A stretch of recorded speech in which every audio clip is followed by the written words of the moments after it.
On this week's episode of the Imagineers Disney podcast, we talk about Disney's River Country, its history, what happened to it, why it's not here anymore. So stick around. All that ahead on the Imagineers Disney podcast.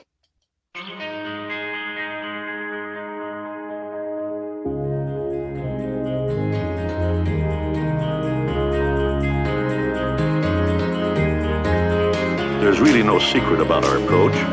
We keep moving forward, opening up new doors, doing new things, because we're curious. And curiosity keeps leading us down new paths. We're always exploring and experimenting.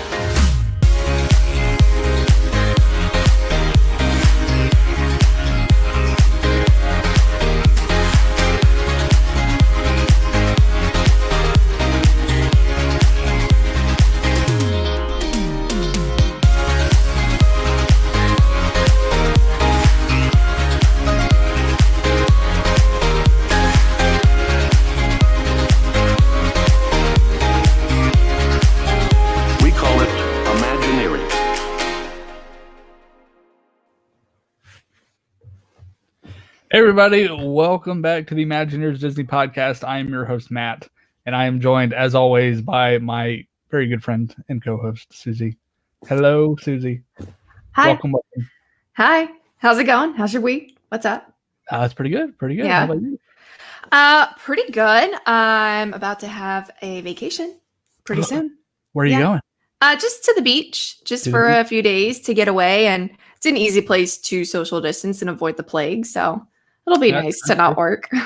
Counting down your days to the next Disney trip, yeah? Yeah, that's still a little ways away. Right now, we don't have a trip officially planned until November. I'm actually, knock on wood, feeling a little confident that by the time that happens, we may not have to be required to wear masks. Florida's getting a lot better. I don't know. We'll see. I don't know. We'll see. We'll see. We're moving along, so a lot can happen in 3 months. But I think we will be wearing masks well into 2021. I don't required. At the park, I don't know. Mm-hmm. I don't know. Not, we'll see. I think it just depends on how. It's also Dapper Day weekend, and I don't want a Dapper Day and wear a mask. I just don't feel like that's gonna. It's understandable. Look good. You're creative. I think you can come up with a mask that could fit your outfit. But like Dapper Day is like a Bonnie from Bonnie and Clyde, like a bank robber. Well, what are you? Have you come up with what you're doing for Dapper Day? Yeah, I'm not Disney bounding this time. Ooh, okay. Well, care to share with everyone what you're doing?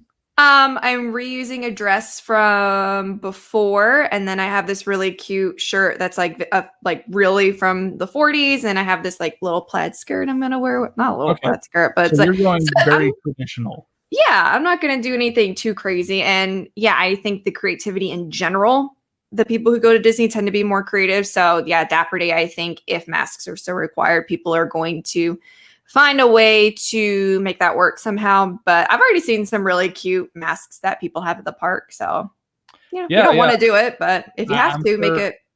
I'm sure we will see a lot of creative masks for Dapper Day. For those of you who don't know what Dapper Day is, it's an unofficial Disney event thing that happens every spring and fall in Disney World, Disneyland, Disney and Paris. Disney. Yes.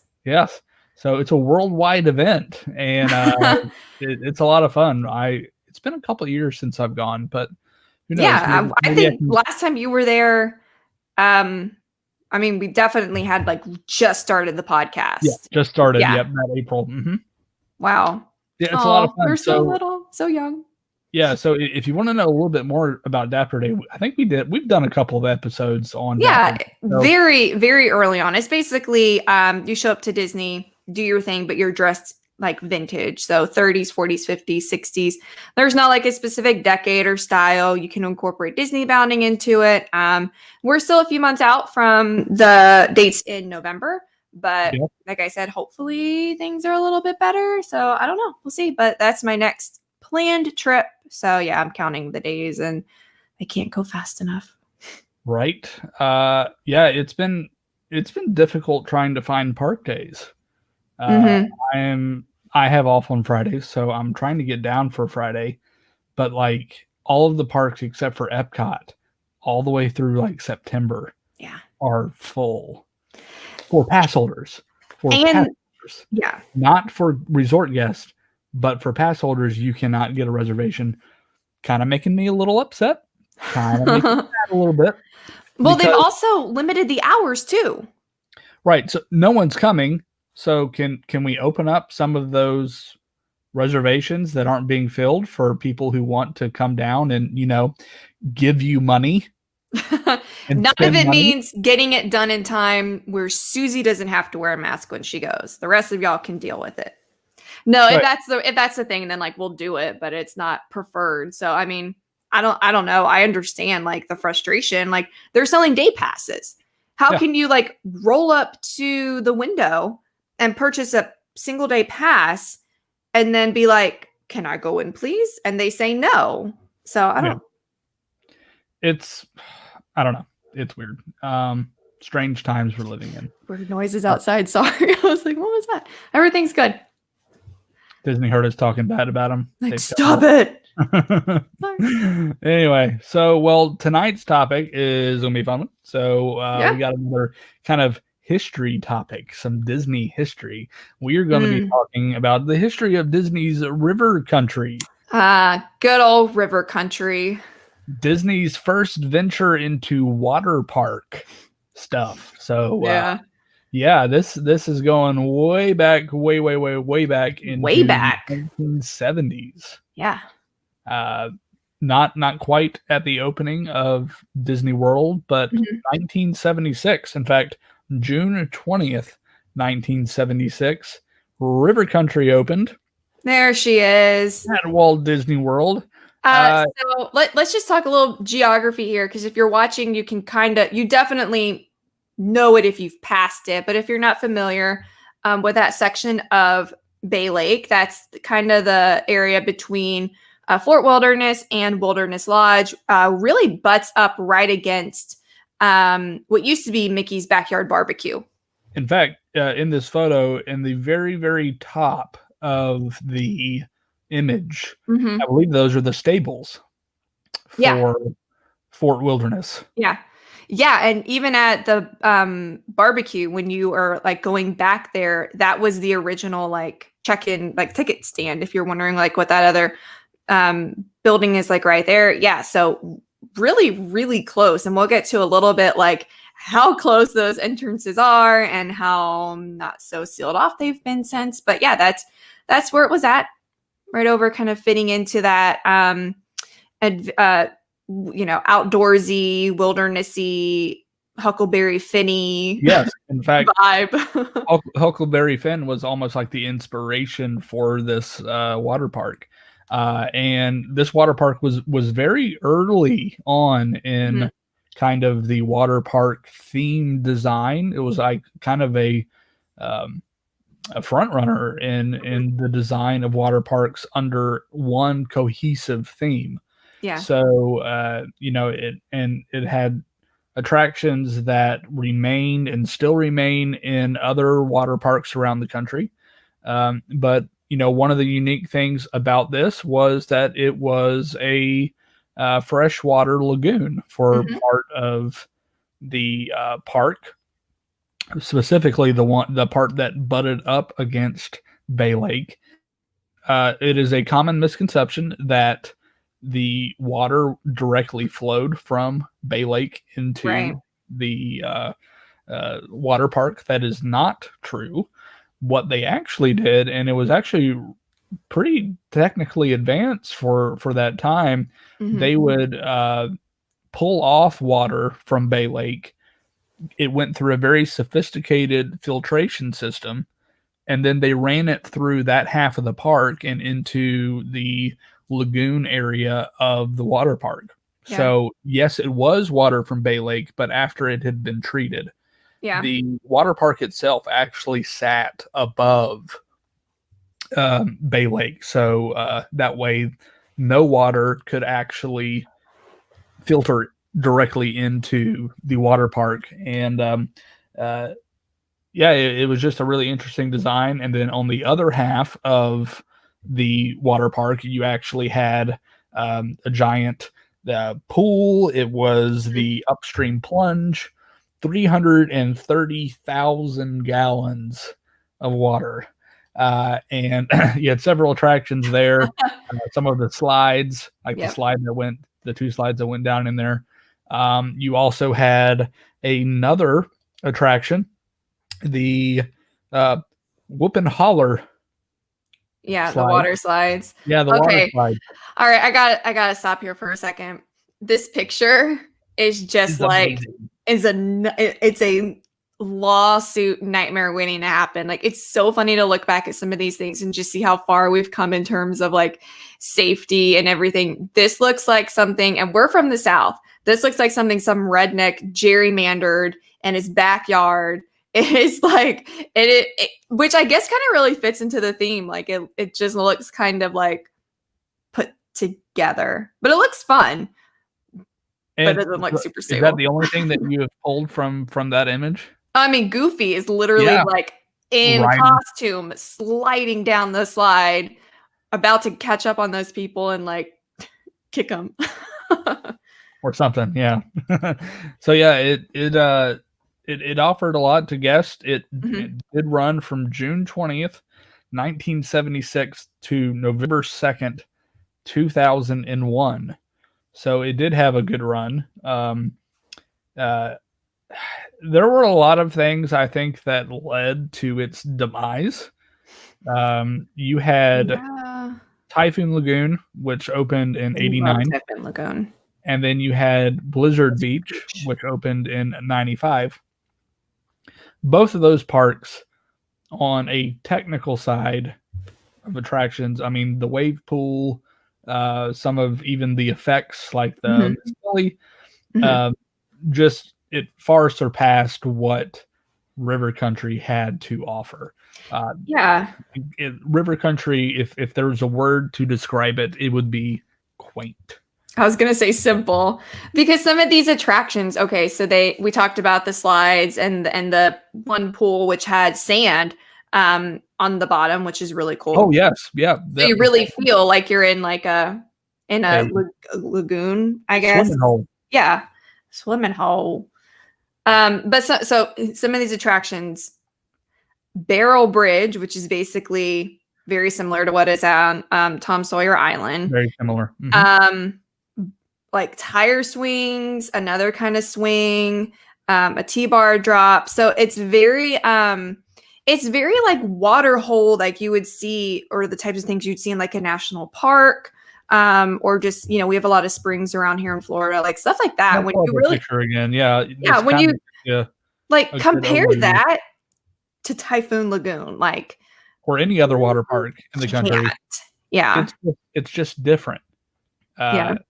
And which is cool. It's good as something different, but when your guests literally can choose to go to like Magic Kingdom or to probably like the most advanced, at the time, especially water park, like in the country, like what are they going to choose? Are they going to go like slide off a tire swing that they can do, back home in their local lake, or are they going to go to the actual like water park where you're very Disney themed? So no competition. We're looking at this image of River Country and just kind of get you an idea of everything that we've kind of talked about here briefly. So dead center is obviously the little lagoon that they had, the sand bottom lagoon. And then you have the Barrel Bridge that went from the beach over to the other side of, I guess you could say, the lagoon where the slides were. And then way up there at the top is that freshwater, the pool, like the giant pool. Yeah. And that's where those slides were. So it did give you a mix of both freshwater and treated water. Yeah. Ooh, gotta pause for a second. I really miss the smell of even like Disney water in general, but Disney water park, like that chlorine will like clean like freckles off. Like it is so like purging. Like it's so strong. But yeah, I like the smell. Maybe I shouldn't. Yeah. But obviously, things that led to its demise, just different offerings coming in with the other water parks that were, to be honest, better. And then, really, I think the final nail in the coffin was September 11th, 2001. It closed like it normally would in November of that year. That's typical for at that time. That's when it would close. It would go under off-season maintenance and everything, but it did not open for 2002 or 2003 or 4. And finally, 2005, January 20th, they announced that it was not a temporary closure and that River Country would, in fact, never open again. Yeah. And then for the following 17 years, it remained abandoned. Like a creepy, like like post-human world where like literally like vines are growing over River Country and it looks like the apocalypse happened. This is one of the most surprising things that I think Disney has done in recent memory. You have to understand this is a public area. River Country was in Fort Wilderness, the campground. You're surrounded by Mickey's Backyard Barbecue and the Hoop-Dee-Doo Review. You literally pass it on the boat, like over going to Magic Kingdom. Like it's not a secret that it's there. Like it is visible. You can really see it, and some people really saw it in person. Yeah, and it kind of became a small phenomenon for what do you call urban explorers? Urban explorers, yeah. To actually sneak into urban explorer this area and take either video or photos.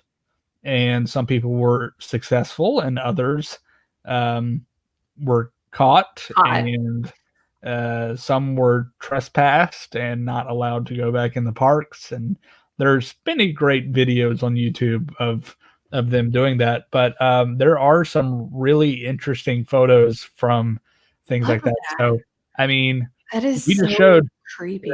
I'm going to go back to the original. There's the original slide, and then this is what.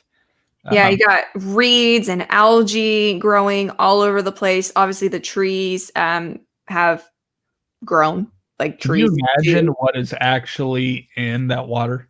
No, I can't. I mean, no, I don't want to. Like there's enough like kind of like questionableness about even the filtration system of the water from the lake just being in Florida. Like we're prone to a lot of bacteria growing in the water with the warmth and all that stuff, which is super gross. But yeah, I mean, mosquito hotbed. Oh gosh, I don't even want to think about it. But we talked about like it was right there. At Fort Wilderness, you can ride bikes and it's very walkable and there's like a biking trail and everything.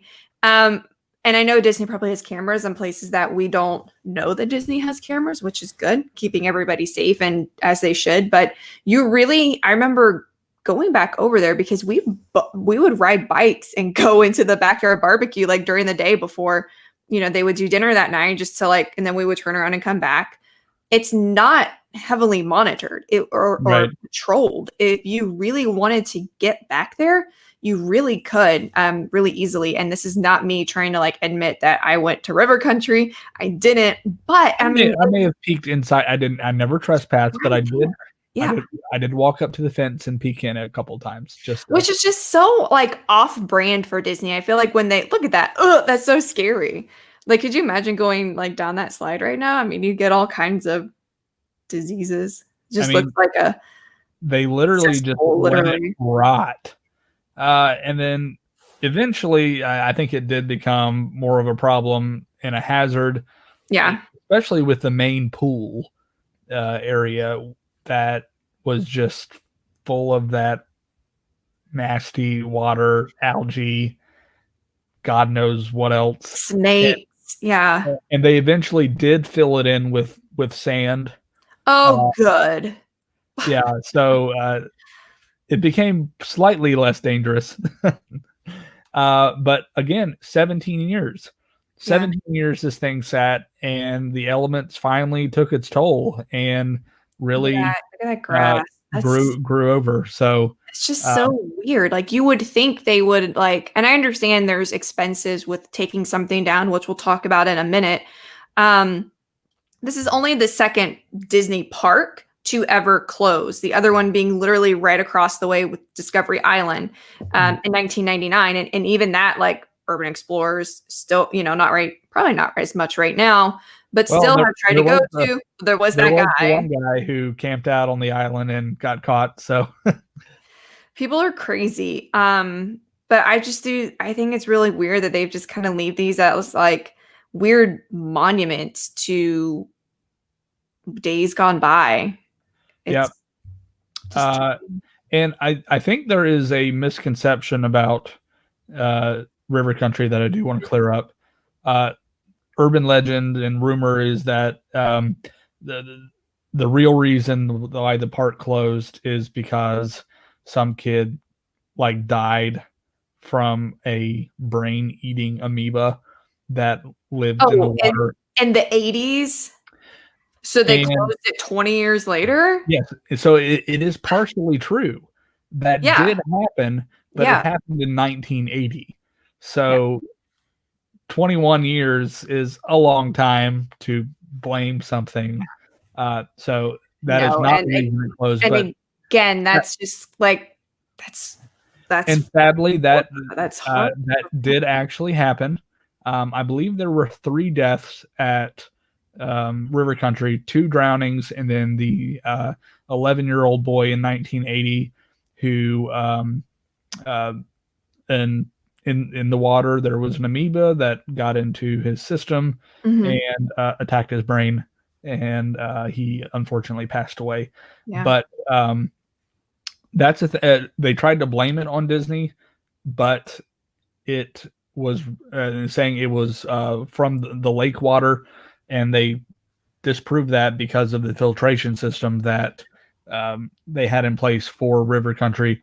So it really, that can happen in any warm body of water, especially in Florida in the summer. In fact, I believe there were actually a couple of cases outside of Disney, so not at River Country.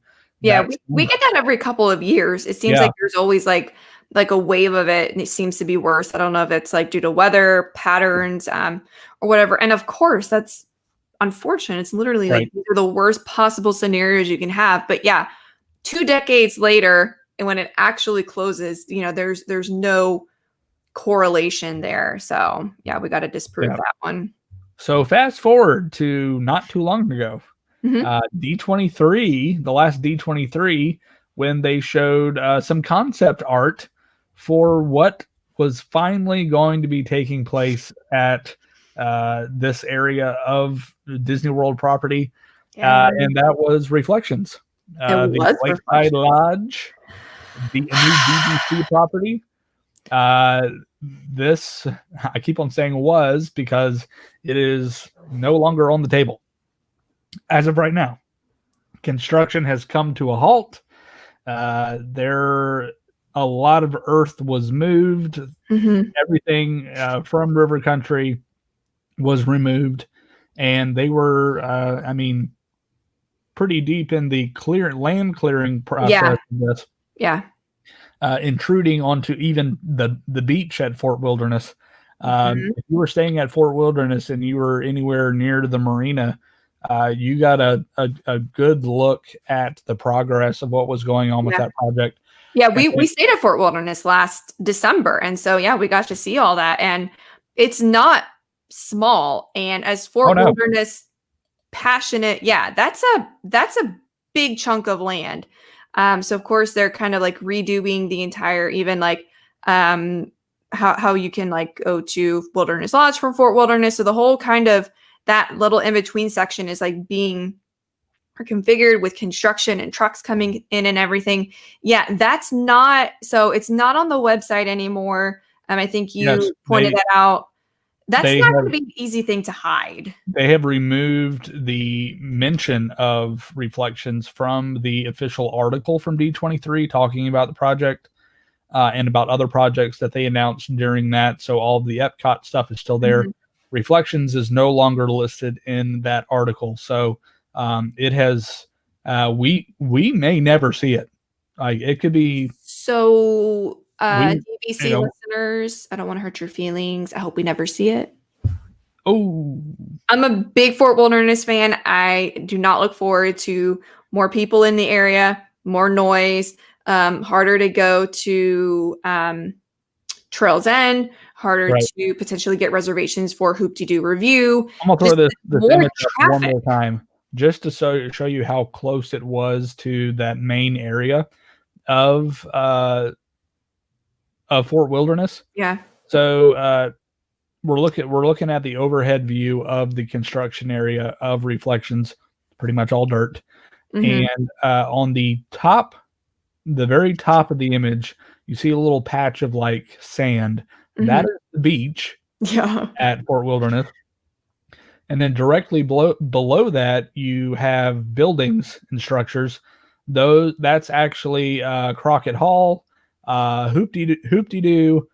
That is the main area of dining and entertainment area for Fort Wilderness. So it literally backed up right up to that portion of the resort. So, I don't know what they're going to do. Like, that's not, you can't put a Band-Aid on it. Like, that's massive. And Fort Wilderness is very secluded. Like, that's why we like it so much. It's so quiet. So it's not an inexpensive, there's no inexpensive option right now. I think it may they'll figure out a way to do traffic, but I think it's going to have to sit there for a hot second before they know what they're going to have to do, whether they do build something even maybe smaller, or they put up more trees and just do like more campground loops. I could see that maybe on the water. I don't know. Maybe build a giant arena for Hoop-Dee-Doo. Like a huge expansion of the Hoop-Dee-Doo Review. Like 4,000 people. Be filled every night, just saying. It really would. So, I've had the distinct honor and privilege of actually being on the stage of Hoop-Dee-Doo post-show. Wow. It is behind the curtain, yes. It is so small. Yeah. You have no idea how small it is back there. What the cast members who are performers in that show do in such a small space is so cool. So mad respect for the Hoop-Dee-Doo and everybody. Well, now there's 2 dining options. And we've talked before about the danger of maybe losing Hoop-Dee-Doo Review. And I just don't see that happening because now you leave one restaurant, which Trails End isn't that big either, at Fort Wilderness. So maybe, the backyard barbecue is gone. Maybe we get some other kind of dining option. Maybe we get something. I don't know, but I don't see it coming in at least 2 years. It's got to sit there for a while. Yeah, who knows? Maybe they'll bring back Mickey's Backyard Barbecue to some extent. I don't know. We'll see. It'll be interesting to see what they do with that space. What they Hoop-Dee-Doo with that space. But yeah, so I mean, this is one of the areas of property that has a very deep history with river country, and then its abandonment for 17 years, and then the clearing of the land to make way for Reflections, and now with all the COVID stuff, that project being put on hold indefinitely. Only time will tell what will happen for that. So stay tuned. Who knows? Maybe we'll have a follow-up episode in the next, couple of years. River Country is back. No. Hey, I'd be down for that. Anyway, well, we hope you have enjoyed this shorter episode of the Imagineers Disney podcast. We had a nice little discussion. Yeah, so if you have not subscribed to the podcast, you can find us. We are on Apple Podcasts, Google Podcasts, Spotify, Stitcher, anywhere that you like to listen to your podcast, either on your way to work, either at home, listening on your Alexa, or wherever you listen, you can find us. And if you like the show, leave us a rating. Tell us what you love about the show. And don't forget to subscribe. And we appreciate all of you who listen to the podcast. And we especially appreciate our patrons. So shout out to all of our friends who support the podcast financially. We appreciate your help. Right after the show, we are actually recording our August patron exclusive episode, or little teaser. Maybe I don't know. I think you should. No, like, toot your own horn. Don't go into too many details. But tonight, Matt is going to share with our patrons. Well, we're recording tonight with our patrons a really cool look at some of his work on a couple of feature films, and we'll get just one on the feature film, and we'll get to see the story there and all of his cool stuff. So yeah. So way back in 2012, I had the opportunity to be a production assistant on the first Hunger Games movie. So I'm gonna, we don't all just talk about Disney topics on our Patreon. So during one of our movie nights, I had mentioned, what were we watching the other night? Country Bears. But Was it during Country Bears, or because we watched Muppets this past week. It must have been Muppets. But I can't remember how it came up. But I don't know what it was. We're planning, so we watch movies almost every Friday night, and we already have our slate of movies for October lined up. Yes. We are going to be watching The Haunted Mansion. We're going to be watching Hocus Pocus. We're going to be watching Nightmare Before Christmas. Halloween Town, Under Wraps, and Nightmare Before Christmas. Yes. And of course, Danny Elfman's music is iconic for that film. And I had mentioned that I had actually met Danny Elfman, and that led into a conversation of how did you meet Danny Elfman? That was through the Hunger Games experience? Yes. Okay, see, I thought that was like a different thing that you had been doing up there too. Okay, wow, this is going to be really cool. I don't know this part of the story. So I am going to share all of my Hunger Games stories from the set and all of the interesting interactions that I had with the cast and crew. But yeah, it was a fun summer.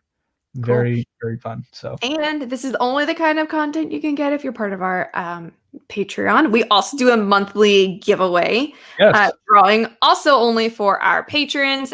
We have 4 levels, so all 4 levels are eligible for the monthly video, the giveaway, and like a shout out when you join. So there's a $2 a month, a $5 a month, an $8 a month, and a $12 a month. And of course, as you go up each of those packages, you get more exciting things like double entries for giveaways and another like Q&A Zoom session with us, talk about Disney things and just like whatever. So yeah, you guys better join because we got some cool stuff coming up. Yes. And Christoph actually commented, I don't know if it's going to change, but I looked on Disney Plus today and Under Wraps isn't on there yet. For some reason, I thought it was, but maybe I just assumed it was.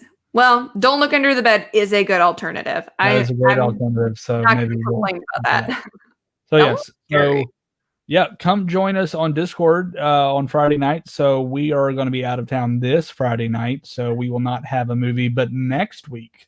So I don't know what date that is. We'll be watching the 1977 classic Pete's Dragon. So come join in on the conversation with that. And then come join in the conversation on all of our other social media platforms. You can find us on Facebook, Instagram, Twitter. Just search for the Imagineers Disney Podcast and come join the conversation.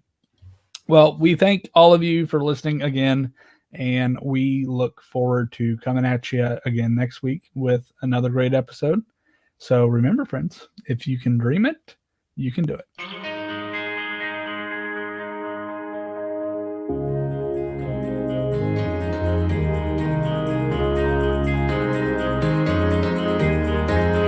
There's really no secret about our approach. We keep moving forward, opening up new doors, doing new things, because we're curious. And curiosity keeps leading us down new paths. We're always exploring and experimenting.